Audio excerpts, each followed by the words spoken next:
बिस्मिल्लाहिर्रहमानिर्रहीम। अस्सलाम वालेकुम नाज़रीन, आप यूट्यूब चैनल देख रहे हैं। मैं इमरान खान हूँ। नाज़रीन, सबसे पहले तो इमरान खान साहब को एक मरतबा फिर पिम्स अस्पताल में ले जाया गया। रात के जैसे कार्रवाई डालते हैं वैसी ही कार्रवाई डाली गई। उन्हें अस्पताल में पहुँचाया गया। उनकी आँख को तीसरी मरतबा इंजेक्शन लगाया गया क्योंकि 4 हफ्ते मुकम्मल हो गए थे और 4 हफ्ते के बाद उनको अस्पताल में लेकर आना था। ये चीज़ें काफ़ी नॉर्मलाइज हो चुकी हैं। इमरान खान साहब की कैद तन्हाई बहुत नॉर्मलाइज हो चुकी है। फैमिली से उनकी मुलाकातें ना करवाना बहुत नॉर्मलाइज हो चुका है। उनकी एक आंख का ज़ाया होना, उसकी खबरों को बाहर निकालना, चीज़ों को नॉर्मलाइज किया गया है। उनके डॉक्टरों तक रसाई ना देना, फैमिली को मेडिकल सहूलियात के हवाले से मुतमईन ना करना, ये चीज़ें बहुत नॉर्मलाइज कर दी गई हैं। कोई पॉलिटिकल बयान इमरान खान साहब का नहीं आता, उनकी ओपिनियन बाहर नहीं आती, हालांकि वो पाकिस्तान की सबसे बड़ी पॉलिटिकल पार्टी के लीडर हैं। जो सोर्सेज से इन्फॉर्मेशन मिली वो सिर्फ ये है कि इमरान खान साहब काफ़ी हाई स्पिरिट में थे और उनकी बॉडी लैंग्वेज बड़ी पॉजिटिव थी। अब मेडिकल के हवाले से देखें, वहाँ पर बहुत सख्ती है। अब ये इतलात निकालने में चंद दिन लगेंगे तो सूरत हाल सामने आ जाएगी कि इमरान खान साहब की हालत क्या है। इमरान खान साहब ने अपने बेटे से जब बात की तो वहाँ पे उनके बेटे ने एक ट्वीट किया और इमरान खान साहब के अपने अकाउंट से भी ट्वीट किया गया जो उनका स्टेटमेंट है। ले देकर जो इमरान खान साहब ने बयान दिया, मैं उर्दू ट्रांसलेशन आपको उसकी बता देता हूँ। इमरान खान साहब ने एक्चुअली जजों के बारे में कहा कि जो जजेज़ हैं उनको शर्म आनी चाहिए, अपने आप पर उन जजेज़ को शर्म आनी चाहिए। हमने बार बार हम उनके पास गए, अदलिया के पास, लेकिन उन्होंने अपनी रूहों को बेच दिया प्रिविलेजेस के लिए, यानी जो उन्हें मिली हुई है मुराद, उनके लिए इन जजों ने अपना सौदा कर लिया। और इसके बाद उन्होंने कहा कि उन्होंने अपनी इंटेग्रिटी को भी बेच दिया। वो ये जानते हैं कि वो मुझे नहीं तोड़ सकते। ये इमरान खान साहब ने अपने मुखालिफिन के बारे में कहा जो उन्हें तोड़ना चाहते हैं। तो उन्होंने मेरी बीवी के ख़िलाफ़ भी इक़दाम शुरू कर दिए। वो ऐसी गैर इंसानी हरकत बुशरा बीबी के साथ कैसे कर सकते हैं? ये मुझे ब्लैकमेल करने के लिए किया जा रहा है। वो 24 घंटे अकेले में गुजारती हैं, यानी उन्हें कहते तन्हाई में रखा जाता है। बुशरा बीबी के बारे में बता रहे हैं। और 30 मिनट के लिए हफ्ते में एक मरतबा उन्हें मुझसे मिलवाया जाता है और कभी ऐसा नहीं भी किया जाता।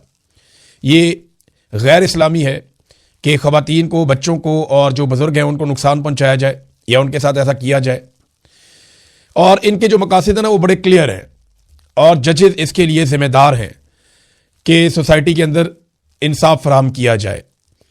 उन्हें शर्म आनी चाहिए अपने किरदार पे। ये इमरान खान साहब ने ख़ास तौर पे जजों के बारे में पैगाम दिया। फिर इमरान खान साहब की जानिब से अपनी कौम को ईद मुबारक का पैगाम भी था, ये खान साहब ने कहा है। लेकिन देखिए, हुकूमत ने और पाकिस्तान की मिलिट्री एस्टेब्लिशमेंट ने, या अगर सादा बोले तो आसिम मुनीर और उनके चंद लोगों ने, इन्होंने बड़ा नॉर्मलाइज किया इमरान खान साहब के साथ जुल्म को, जबर को, फस्तायत को। पाकिस्तान तरीके इंसाफ के साथ जो कुछ भी हो, इन चीज़ों को उन्होंने नॉर्मलाइज किया। यानी बलूचिस्तान के अंदर दहशतगर्द आते हैं, दंदनाते हैं और पाकिस्तान की सिक्योरिटी फोर्सेस बेबसी का इजहार करती हैं। ना इंटेलिजेंस इदारों को पता चलता है, ना किसी और को कानो कान खबर होती है। इतनी दहशतगर्दी पाकिस्तान में करवाई गई, इतनी दहशतगर्दी करवाई गई कि आलमी इंडेक्स के अंदर पाकिस्तान दुनिया का नंबर 1 मुल्क बन गया जहां पर सबसे ज़्यादा दहशतगर्दी हुई है। अब इतना बड़ा टाइटल लेने के बाद एक पॉलिटिकल पार्टी को रोकने पे पूरा जोर है। जो सिक्योरिटी इदारे बेबस हो जाते हैं दहशतगर्दों के सामने। अब सुहेल अफरीदी साहब ने पशीन में जलसा करने के लिए जाना है, तो कोयटा पहुंचना उन्होंने, तो वहां पे कोयटा में और पशीन में धड़ाधड़ सिक्योरिटी फोर्सेस पागल हो गई हैं। छापे पे छापा, कार्रवाई पे कार्रवाई, सड़कें बंद, ब्लॉकेज लगाओ, इसको पकड़ो, उसके घर छापा। दहशतगर्दों के खिलाफ तो इनकी घिग्गी बंद हो जाती है। हालांकि मोहसिन नकवी कहता है कि एक SHO की मार है। तो पॉलिटिकल पार्टी के पीछे ये हाथ धोके पड़ जाते हैं और दहशतगर्दों के सामने इनका ऐसा लगता है कि बस ही नहीं चलता, इनका कोई जोर ही नहीं चलता। जोर तो इनका आवाम के ऊपर चलता है। अभी देखें, शहबाज शरीफ ने आकर कहा कि मैं पेट्रोलियम मसनूआत की कीमतें नहीं बढ़ाऊंगा। एक दिन के बाद हाई ऑक्टेन की जो कीमत है वो बढ़ा दी, मट्टी के तेल की कीमत बढ़ा दी। अब मट्टी का तेल तो आम आदमी इस्तेमाल करता ना, वो लोग जो लकड़ी के ऊपर मट्टी का तेल डालते हैं फिर उसे आग लगाते हैं, उनको इस्तेमाल करना होता है मट्टी का तेल। अब मट्टी के तेल से गाड़ियां तो नहीं चलती ना, वो गरीब आदमी का फ्यूल है। तो वो मट्टी का तेल महंगा कर दिया, 70 रुपए लीटर, मजीद महंगा कर दिया। पहले भी महंगा किया था इन्होंने। हाई ऑक्टेन को महंगा कर दिया ये सोच करके, हाई ऑक्टेन जो है वो अमीर लोग इस्तेमाल करते हैं, बड़ा आला किस्म का फ्यूल जो है। तो इसके ऊपर लेवी थी 100 रुपए, उसको बढ़ा के 300 रुपए कर दिया गया, 200 रुपए का इजाफा कर दिया हाई ऑक्टेन पेट्रोल के ऊपर। और अभी भी याद रखिएगा, ये 550 रुपए के करीब हो गया हाई ऑक्टेन का 1 लीटर। अब ये, हालांकि ये डालते अमीर लोग ही हैं, इसका नतीजा क्या निकलेगा? वो जो शशका करते थे अपनी गाड़ियों में हाई ऑक्टेन डालते थे, वो हाई ऑक्टेन डालना बंद कर देंगे। 70-75% लोग डालना बंद कर देंगे। तो जब वो बिकेगा ही नहीं तो उसमें से ये कमाएंगे क्या? तो वो कहते हैं गंजी नहाएगी क्या, नचोड़ेगी क्या? तो ये वही मामला है इनका।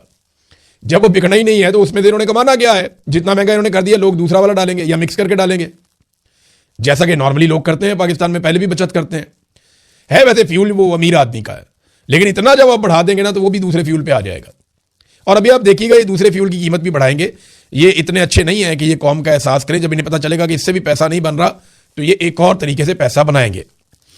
हालात पाकिस्तान के ये हैं कि इस ईद पे जो खरीदारी हुई है, मैं कराची की बात कर रहा हूँ जहाँ सबसे ज़्यादा खरीदारी होती है ईद के मौके पर, वहाँ पे चेयरमैन ऑल कराची ताजर इत्तेहाद जो है, उनके चेयरमैन अतीक मीर, उन्होंने स्टेटमेंट जारी किया, जनाब पिछले साल की निस्बत मजीद 40% कम हो गई खरीदारी। पाकिस्तानियों की कुव्वत खरीदी खत्म कर दी पाकिस्तान की एस्टेब्लिशमेंट ने अपने इन मुलाजमों के साथ मिलकर। आसिम मुनीर साहब ने अपने मुसल्लत किए हुए टोले के साथ मिलकर पाकिस्तानियों की कुव्वत खरीदी खत्म कर दी। हालांकि जब ये आर्मी चीफ बने थे तो उसके बाद इन्होंने दावा किया था 1 साल में मईशत को ठीक कर देंगे। इनका काम नहीं था, ये दावा करना नहीं चाहिए था, लेकिन दावा किया था। आज चौथा साल हो गया इनको, मईशत का सवा सत्यानाश हो गया। सरमायाकारी पाकिस्तान में करने को कोई तैयार नहीं है, लगातार नीचे की तरफ जा रही है। गुर्बत की लकीर से नीचे लोगों की तादाद बढ़ती चली जा रही है। आधा पाकिस्तान गरीब कर दिया, लोग बेरोजगार हो रहे हैं, महंगाई लगातार बढ़ती चली जा रही है, लोगों की कुव्वत खरीद कम हो रही है, लोग चीजें नहीं खरीद पा रहे। ये इन्होंने हालात कर दिए हैं। अच्छा, अब ना टाउट्स और कुछ जो दिहाड़ीदार तबका है वो अजीबोगरीब किस्म के स्टेटमेंट्स दे रहे हैं। वो कह रहे हैं जी क्योंकि गल्फ ममालिक में पाकिस्तानी काम करते हैं, तो क्योंकि बड़ी तादाद में पाकिस्तानी यहाँ पे गल्फ ममालिक में मौजूद हैं, लिहाजा हमें उनकी बात माननी पड़ेगी, हमें उनके साथ खड़ा होना पड़ेगा, हमें उनके साथ जंग में हिस्सा लेना पड़ेगा। अगर हम ये नहीं करेंगे ना तो हमारे लिए बड़ी मुश्किलात हो जाएंगी, वो पाकिस्तानियों को वापस पाकिस्तान भेज देंगे। खाला जी का वाड़ा है, क्या सिर्फ पाकिस्तानी काम करते हैं गल्फ ममालिक में?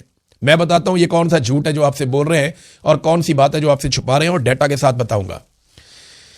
पहले ले लें सऊदी अरब को। सऊदी अरब में पाकिस्तानी कितने हैं जो काम करते हैं? 26,40,000। 26,40,000 पाकिस्तानी सऊदी अरब में काम करते हैं। बांग्लादेशी कितने? 35 लाख। पाकिस्तानियों से भी 9 लाख ज्यादा। भारतीय कितने हैं? 26,50,000। पाकिस्तानियों से भी 10,000 ज्यादा। यानी बांग्लादेशी और भारतीय पाकिस्तानियों से ज्यादा सऊदी अरब में काम करते हैं। अब आ जाएं आप UAE, यानी दुबई, शारजा, अबू धाबी, रासुल खैमा, यही है ना UAE। यहां पे 15 लाख पाकिस्तानी काम करते हैं। बांग्लादेशी यहां पे भी 10 लाख हैं, बहुत बड़ी तादाद है। और भारतीय यहां पे सबसे ज्यादा हैं, 43,60,000। अब आ जाएं कतर में, तीसरा इंपॉर्टेंट मुल्क यही है ना जहां पाकिस्तानी ज्यादा हैं। तो कतर में 3 लाख पाकिस्तानी हैं, 4,25,000 बांग्लादेशी हैं, वहां पे भी ज्यादा हैं, और 6,91,000 लगभग 7 लाख के करीब इंडियंस हैं। अब सवाल यह पैदा होता है कि हमें ही क्यों कहा जाता है कि आके हमारी लड़ाई लड़ो? बांग्लादेश को यह डर क्यों नहीं है कि उनके लोगों को वापस भिजवा दिया जाएगा अगर उन्होंने गल्फ ममालिक के लिए लड़ाई ना लड़ी? तो भारत को क्यों नहीं कहा जाता कि आपके लोगों को निकाल देंगे अगर आपने अपनी फौज लाकर ईरान को ना मारा? तो हमें क्यों कहा जाता है? सवाल है ना। भारत तो देखें तेल भी ले रहा है ईरान से, बांग्लादेश के भी उन्होंने ऑयल टैंकर्स छोड़े हैं, तो फिर उनके खिलाफ क्यों नहीं होता, हमारे खिलाफ क्यों होता है? तो मैं आपको बताता हूं। भारत जो भी काम करता है ना गल्फ ममालिक के साथ नकद में करता है। पाकिस्तानी जो है ना वो भीख मांगते हैं, हमारे हुक्मरान जो है वो कटोरा लेके पहुंच जाते हैं, हमारे हुक्मरान जो है वो उधार में तेल लेते हैं, हमारे हुक्मरान जो है वो अपनी इंटरनल सियासत में उनकी मुदाखलत करवाते हैं। ये उनके जरिए से अमेरिका से रब्ता करते हैं और उनको पाकिस्तान की सियासत के अंदर बार बार दावत देते हैं और वहां से फायदे उठाते हैं, उनके जरिए से डीलें करके पाकिस्तान से बाहर भागते हैं। तो जब आप किसी को दावत देंगे कि वो आपके घर के अंदर आके आपके घर के मामलात को देखे, तो फिर वो भी आपसे एक्सपेक्ट करेगा कि आप भी उसके मुताबिक चलें। ये हमने खुद दावत दी है अपनी खुद मुख्तारी के ऊपर। हमारे भाई हैं, ब्रदर इस्लामी ममालिक हैं, हमारे सर आंखों पे हैं, लेकिन ये तरीकाकार नहीं होता इंटरनेशनल रिलेशंस का। बांग्लादेश को वो कुछ नहीं कह रहे, भारत को वो कुछ नहीं कह रहे, अफगानिस्तान को वो कुछ नहीं कह रहे, बाकी ममालिक को नहीं कह रहे। पाकिस्तान की क्यों मंजी ठुक जाती है कि जनाब आप आएंगे नहीं तो आपके बंदे निकाल देंगे? पाकिस्तानी सारे नहीं निकाल देंगे। पाकिस्तानी जो है वो बहुत बड़ा रोल प्ले करते हैं दुनिया में, जहां पे भी हैं काम करते हैं। अब मैं ये बातें कर रहा हूं ना, मेरे ऊपर एक और गद्दारी का पर्चा दे देंगे ये। हालांकि मैं आपको एक चीज सुनाता हूं। यहां पे अमेरिकी सहाफी हैं जैक्सन, इन्होंने क्या लिखा, और अमेरिका के अंदर रहते हैं। इन्होंने लिखा कि victory for Iran is a victory for humanity, कि ईरान की जीत इंसानियत की जीत है। ये शख्स अमेरिकी सहाफी अमेरिका में रहता है और इसकी फैमिली भी अमेरिका में रहती है। ना इसका कोई घर जलाएगा, ना इसके ऊपर कोई मुकदमा डालेगा, ना इसको जबरी तौर पे अमेरिकी फौज लापता करेगी, ना पेंटागन की ISI जो है या उनकी जो CIA है वो इसको लापता करके टॉर्चर का निशाना बनाएगी। ना इससे अगवा बराए बयान करवाया जाएगा, ना इसके माँ बाप को हरासा किया जाएगा, ना इसके बच्चों का स्कूल जाते हुए पीछा किया जाएगा, ना इसकी बीवी को पिस्तौल दिखाए जाएंगे किसी बेशरम के हाथ के अंदर पकड़े हुए। तो ये सारे काम नहीं किए जाएंगे इसके साथ। ना इसकी छत के ऊपर ड्रोन उड़ाएंगे, ना इसके घरों को तबाह करेंगे, ना इसके घर के मीटर काटे जाएंगे, ना इसके खानदान के कारोबार बंद किए, कुछ भी नहीं होगा। आप देखें वो अमेरिका में रहता है, उसको कितनी आज़ादी है, उसने बात की है, सुपर पावर है, दुनिया की सबसे ताकतवर फौज है। अब पाकिस्तानी फौज तो अमेरिकी फौज के सामने कुछ नहीं है ना। अस्करी किबला हमारी फौज का पेंटागन है, उसको हमने कभी ना नहीं किया, वो इतने ताकतवर है। वो एक सहाफी को कुछ नहीं कह पा रहे और हम यहां पे जरा सा कोई बोले उसको निशाने इबरत बना देते हैं। कोई भी हो, ईमान मजारी जैसी ह्यूमन राइट्स एक्टिविस्ट हमसे बर्दाश्त नहीं हुई, पकड़ के उसको भी जेल में डाल दिया। एक खातून है, प्रेग्नेंट है, कितनी जुल्म की बात है। वो सिर्फ बेसहारा का सहारा बनती है और क्या करती है, और तो उसने कुछ नहीं कहा था। नाज़रीन, ईरान ने कुछ चीजें बताई हैं। एक तो उन्होंने कहा कि अगर हम चाहते तो डिमुना का जो इनका एटमी प्लांट है या जो तनसीबात हैं इसराइल की, उन्हें हम मुकम्मल तौर पे तबाह कर सकते थे। ये बात उन्होंने की। जो जौहरी प्लांट है वहां पे इसराइल का डिमुना में, उसको मुकम्मल तौर पे तबाह कर सकते थे, लेकिन ये सिर्फ एक वार्निंग वाला मिसाइल था जो मारा गया है कुछ फासले पर। इसमें कोई नुकसान हुआ है इसराइल का, बहुत बड़े पैमाने पे हुआ है। बहुत सारे लोग वहां पे जख्मी हुए, मारे गए, अस्पतालों में पहुंच गए, बड़ी तबाही हुई है। लेकिन ईरान ने कहा कि अगर हम चाहते तो जौहरी तनसीबात पे भी मार सकते थे, लेकिन अगर हमारी पुरअमन जौहरी तनसीबात पर दोबारा हमला किया गया तो डेबूना को तबाह कर दिया जाएगा। ये वार्निंग एक मरतबा फिर ईरान ने जारी कर दी है। नाज़रीन, आबनाए हुर्मुज़ को खुलवाने के लिए इस वक्त बड़े पैमाने पर कोशिशें शुरू हो गई हैं, और ये कोशिशें यूरोपीय यूनियन के नुमाइंदों की जानिब से की जा रही हैं। खलीजी ममालिक भी इसमें हिस्सा ले रहे हैं और बड़ी तेजी से अब कोशिश की जा रही है कि आबनाए हुर्मुज़ को लड़ाई की बजाय बातचीत से खुलवा दिया जाए। यूरोपीय यूनियन खारजा पॉलिसी चीफ जो है, उन्होंने ईरानी वज़ीर खारजा से रब्ता भी किया इस बारे में। तुर्की, कतर और जनूबी कोरिया के हम मनसूबों से भी इस पर बातचीत की गई है और सफारती हल तलाश करने की कोशिश की जा रही है। और यह भी कोशिश की जा रही है कि जो तवानाई के बुनियादी ढांचे हैं, जहां जहां पे तवानाई के सोर्सेज मौजूद हैं ईरान में या खलीजी ममालिक में, उनको बिल्कुल भी टारगेट ना किया जाए। लेकिन इसराइल ने और अमेरिका ने यह पहले किया है। अब इसके ऊपर जो जवाब है ना, वो बड़ा इंटरेस्टिंग है। जवाब आया है जनाब ईरान की जानिब से भी। सबसे पहले तो जो सदर का जवाब है वो ये है, वो कहते हैं आबनाए हुर्मुज़ सबके लिए खुली हुई है सवाए उनके जो हमारी सरजमीन की खिलाफ वर्जी करेंगे। यानी यहां से आप अपने जहाज ले जा सकते हैं। इन्होंने शर्त रखी हुई है कि आप वो करेंसी में पैसा दें और आप ले जाएं। अमेरिका क्योंकि हम पे हमलावर है तो हम उसकी करेंसी में नहीं होने देंगे। एक तो इन्होंने ये भी शर्त रखी हुई है। वो कह रहे हैं सबके लिए खुला है, जो लेके जाना चाहता है ले जाते हैं यहां से, लेकिन शराइत के मुताबिक। जो हमारे खिलाफ हैं या हमारी सरजमीन पे हमले कर रहे हैं उनको हम ये सहूलत नहीं देंगे। इसके अलावा जो ईरानी वज़ीर ख़ारजा है, उन्होंने कहा जी आबनाए हुर्मुज़ की जो बंदिश है उसका जिम्मेदार ईरान नहीं है, उसका जिम्मेदार अमेरिका और इसराइल है। वो रिस्पॉन्सिबल है क्योंकि उन्होंने वादा खिलाफी की और हमारे साथ लड़ाई की है। अब अगर पावर प्लांट्स के ऊपर अटैक किए गए, यानी ये अमेरिका ने धमकी दी है ना कि अब वो अटैक कर देंगे। देखें, जो 48 घंटे उन्होंने दिए थे उसमें से लगभग 30 घंटे गुजर गए हैं, कोई 18-16 घंटे बाकी रह गए। अभी जब आप ये सुन रहे होंगे वीलॉग तो और टाइम गुजर गया होगा। तो लगातार वक्त गुजरता चला जा रहा है। तो अगले 12-14-18 घंटे में हमें इसकी डेवलपमेंट पता चलेगी कि डोनाल्ड ट्रंप जो है वो क्या करेगा 48 घंटे का अल्टीमेटम पूरा होने के बाद। तो धमकी तो दी थी कि पावर प्लांट जो है उनको तबाह किया जाएगा। तो ईरान ने आबनाए हुर्मुज़ को मुकम्मल तौर पर बंद करने का इंदिया दे दिया। अब जो चीजें ईरान करेगा इसके बाद, वो ईरान ने पहले ही अनाउंस कर दी है। उन्होंने कहा कि अगर हमें दीवार के साथ लगाया गया या हमारी जौहरी तनसीबात या बिजली घरों के ऊपर अटैक किए गए तो हम जवाब कैसे देंगे। ब्रिगेडियर जनरल इब्राहिम जुल्फिकारी ने इसके ऊपर स्टेटमेंट जारी किया है, जो तर्जुमान है ईरान की अफवाज के फोर्सेस के। उन्होंने कहा जी कि हम वो नहीं थे जिन्होंने जंग शुरू की और अब भी हम जंग शुरू नहीं करेंगे, लेकिन अगर दुश्मन हमारे बिजली घरों को नुकसान पहुंचाता है तो हम अपने मुल्क और अपनी कौम के मफादात की खातिर दिफा के लिए जो कुछ भी जरूरी होगा वो करेंगे।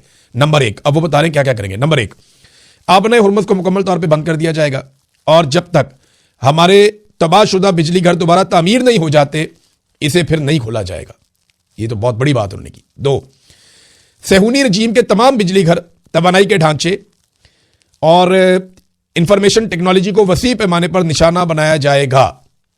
यानी इसराइल का तो बेड़ा गर्क कर देंगे वो कह रहे हैं। नंबर 3, खित्ते में अमेरिकी शेयर होल्डर्स वाली तमाम इस तरह की कंपनियां मुकम्मल तौर पर तबाह कर दी जाएंगी। यानी जहां जहां पे अमेरिकन काम करते हैं उनके शेयर हैं, उनका पैसा है जिन जिन कंपनियों के अंदर, उनको हम तबाह कर देंगे। फिर 4, उन्होंने कहा जी कि अमरीकी अड्डों की मेजबानी करने वाले इलाकाई ममालिक के बिजली घर हमारे जायज़ अहदाफ होंगे, यानी जो ममालिक, जिन ममालिक से अमेरिका अटैक करेगा हमारे ऊपर, उन ममालिक के जो बिजली घर है वो भी हमारा जायज़ हदफ होंगे, उनके ऊपर भी हम अटैक कर सकते हैं। ये जनाब ईरान की जानिब से वार्निंग जारी की गई। एक ना बड़ी इंपॉर्टेंट चीज़ है, इस वार्निंग के बाद कुछ नक्शे और तस्वीर सामने आ रही हैं, लेकिन ये तस्वीर और नक्शे मैं आपको दिखाऊं इससे पहले मैं आपको बताता हूं कि ये जो खलीजी ममालिक है ना, यहाँ पे पूरी दुनिया में पानी की सबसे ज़्यादा किल्लत है। अफ्रीका में भी पानी मौजूद है, यूरोप में भी पानी मौजूद है, अमेरिका में हर बड़े आज़म पे पानी है, लेकिन यहाँ पे बड़ी किल्लत है। बहुत बड़े बड़े सहरा हैं, बहुत कम बारिश होती है, तकरीबन ना होने के बराबर दरिया है यहाँ पे। तो इन ममालिक के पास कुदरती मीठे पानी के वसाइल इंतहाई महदूद हैं। तो यहाँ पे क्या किया गया है, डीसैलिनेशन प्लांट्स लगाए गए हैं जिसमें समुद्री पानी को लाखों अफराद के लिए पीने के काबिल बनाया जाता है। ये सऊदी अरब में 70% पीने का पानी जो है वो इसी तरह हासिल किया जाता है। ओमान में, कुवैत में, यूएई में, इन सारी जगहों के ऊपर समंदर के पानी को डीसैलिनेशन प्लांट्स के जरिए से करामत बनाया जाता है।